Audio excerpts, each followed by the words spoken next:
Media recognition from Bloomberg, Reuters, recycling trade publications. Patented process for 100% recovery of critical metals, including cobalt, lithium, nickel, manganese, aluminum. American Manganese is focused on recycling lithium-ion batteries for electric vehicles. American Manganese trades on the TSX Venture, AMY, the US, AMYZF, and Frankfurt 2AM. For more information, visit AmericanManganeseInc.com or phone me, Larry Ray, at 778-574-4444.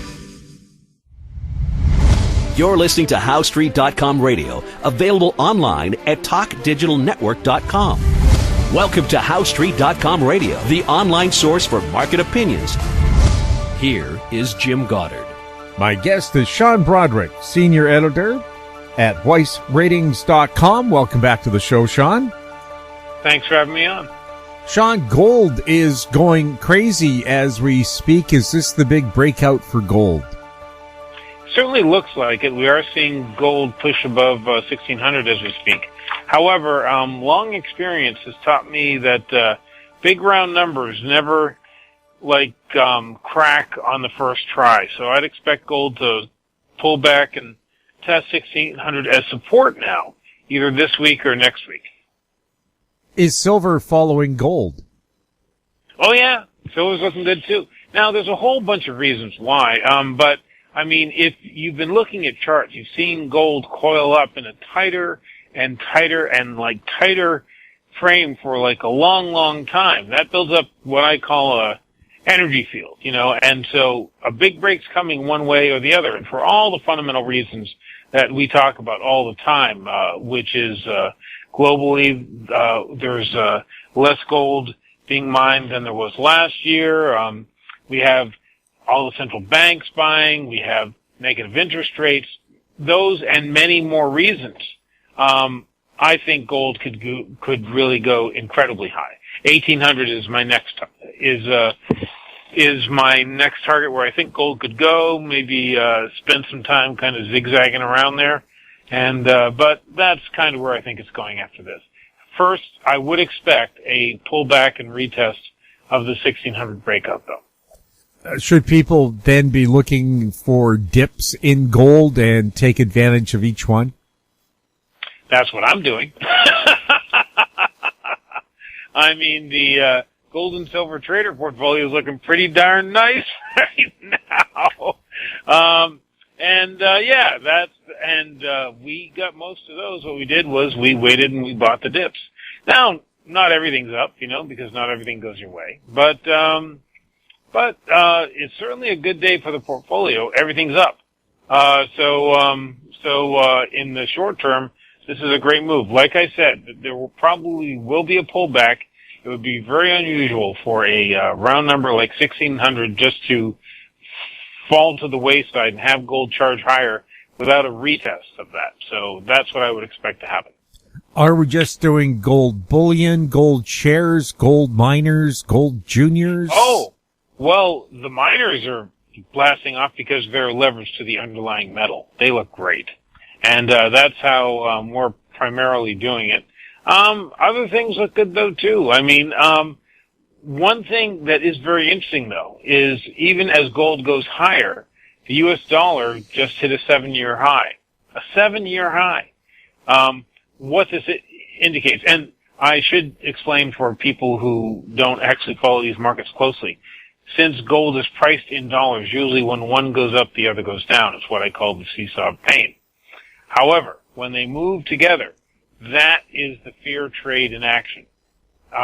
Markets are panicking, and they're buying two things that they really use as a flight to safety. One is the U.S. dollar, and the other is gold. We'll have more with Sean Brodrick right after this. Avon Resources Limited is a gold exploration company with significant projects in British Columbia and the Yukon. Trading on the TSX Venture Exchange, symbol ABN, and the OTCQB, symbol ABNAF. Surrounded by world-class gold deposits and mines, Avon's 23,000 hectares Forest Kerr Gold Project is located in the heart of the Golden Triangle in northwestern BC. For more information, visit us at avonresources.com. Engineer Gold Mines is focused on the exploration and development of the historic high-grade Engineer Gold Mine situated 32 kilometers southwest of Atlin, British Columbia. Engineer Gold Mines is fully permitted for surface and underground exploration with the drill program now underway. Engineer Gold Mines Limited trades on the TSX Venture Exchange, symbol EAU. For more information, please visit us at engineergoldmines.com.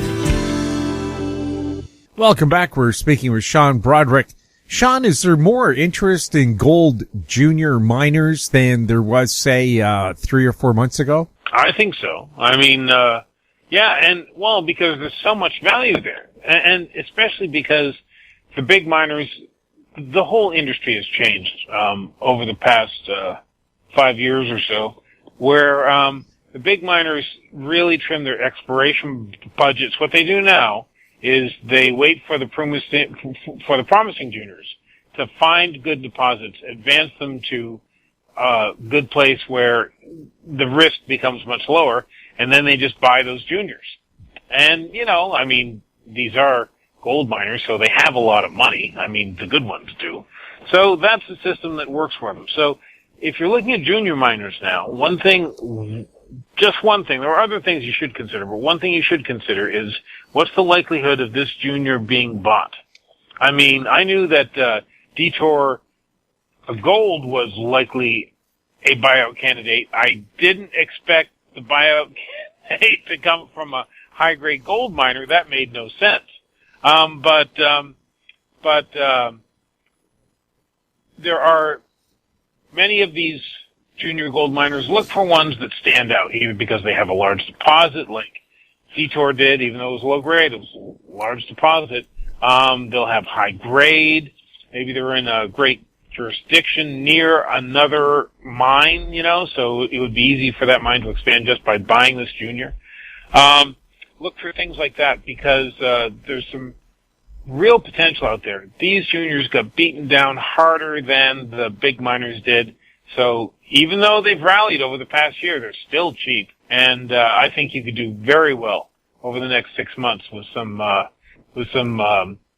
new purchases in the next week or so. We'll have more with Sean Brodrick right after this. Cypress Development Corp is developing a world-class lithium resource in the heart of Clayton Valley, Nevada. The size of the resource makes the Clayton Valley project a premier asset with the potential to impact the future of lithium supply. Cypress Development Corp trades on the TSX Venture Exchange, symbol CYP, the OTCQB, symbol CYDVF, and on Frankfurt, symbol C1Z1. For more information, please visit our website, cypressdevelopmentcorp.com. Don't miss out. Stay informed. Receive the HowStreet.com weekly recap with thought-provoking podcasts, radio, and articles delivered to your inbox. Sign up for the HowStreet.com weekly recap on our homepage at HowStreet.com. Welcome back. We're speaking with Sean Brodrick.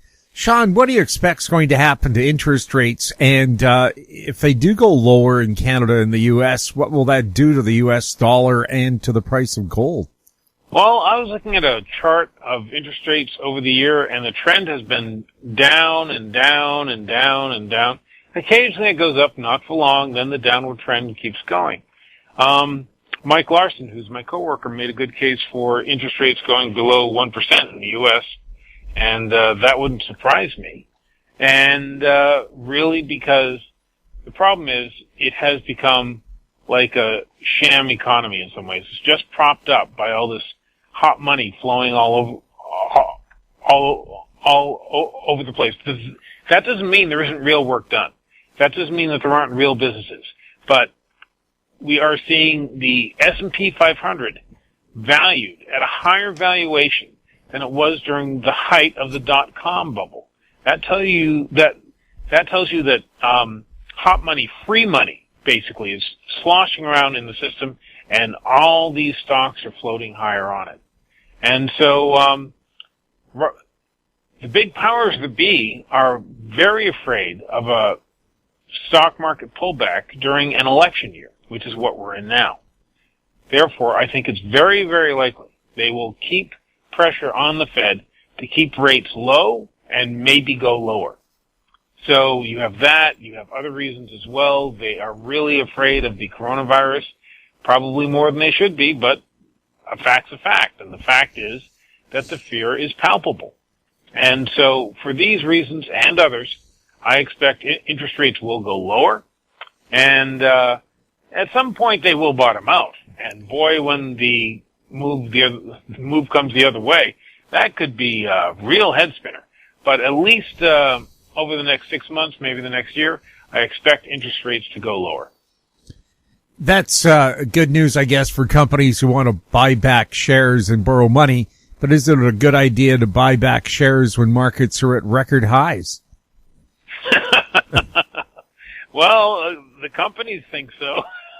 What that really shows you is that they can't find anything else worth buying. So they're going to take their money and they're going to buy their own shares because they've looked around and they said, you know what? We really don't see any other way that investing our money would be helpful. So we are going to just take this cash we have on hand, purchase our own shares. We look good, that kind of thing. There are plenty of statistics showing that over the long term, that doesn't really work. But on the other hand, who doesn't mind a short-term boost to your share prices simply because there are less shares around? So I don't argue against it. I look for stocks to do it. And I'm not saying it's the best use of capital, but it's a perfectly fine one. And I expect we'll see more of that too. What other areas are you looking at besides gold right now?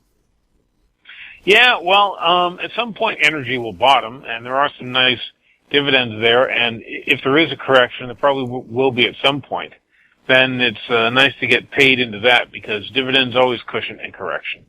So looking at that, looking at things like lithium and stuff like that, haven't made any purchases yet, but I'm probably going to make some soon. And I'm also buying media companies for the simple reason that, let's say the coronavirus panic spreads here. What are two things going to happen then? People aren't going to go outside. They're going to stay inside and watch a lot more TV. There's that on the one hand. The other is that we have turned into a political campaign that lasts all year long, every year, 4 years in a row here in the U.S. Political ad spending is insane. Michael Bloomberg spends so much on TV ads that it's actually pushed up the price of TV ads. So you know that those companies that are selling those ads, which is the local broadcasters as well as the networks, they are really making coin in this political environment. It's not going to change at least through November, and I expect this election to be contested, which means there'll be more spending beyond that for months to come. So it's just going to be quite the wild ride. So I would look at media companies as well. That's probably not something your listeners are actually interested in, but they are doing themselves a disservice because they really want to look at it. One more thing that I would add is that we are seeing signs of a bottom in cannabis stocks, despite the fact that as you and I talk, the Dow's down more than 200 points. Select cannabis stocks are actually doing extraordinarily well. And I'm seeing ones especially that are more like CBD focused. They're doing good, but cannabis stocks, of all stripes could do well. So there's more opportunity there as well. And so that's something that was beaten down. Again, it depends on the kind of investor you are, but if you're a value player, there is value in the cannabis space right now. You might have to be patient, but that sector, the good stocks, will come bouncing back eventually.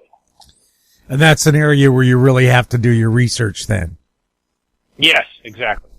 Sean, how would you sum up things then on what's happening? Look out for stuff that could be hit by the coronavirus or affected, like transports. Yeah, well, that will be a problem until it's no longer a problem. If anyone remembers SARS, that scared the crap out of people until suddenly the markets bounced and took off. Of course, we also had a war in the Middle East at the same time, so you can say exactly what was pushing the market around is actually hard to sort out. But what we saw then is that the market is panicked until it stops panicking, and then there's a rip-roaring recovery. So I'd expect the same thing here. We are going to have a panic. It's probably going to get worse. More and more bad news keeps coming out, and we'll just have to see how that goes. Sean, thank you so much for chatting with us. Thanks. I will talk to you later. Have a good one.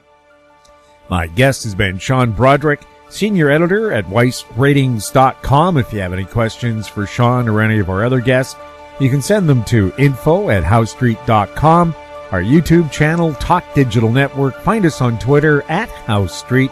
We're also on Facebook. I'm Jim Goddard. Thank you for listening. Comments made on HowStreet.com radio are an expression of opinion only and should not be construed in any matter whatsoever as recommendations to buy or sell any financial instrument at any time. Available online at TalkDigitalNetwork.com. HowStreet.com radio is a production of HowStreet Media Incorporated.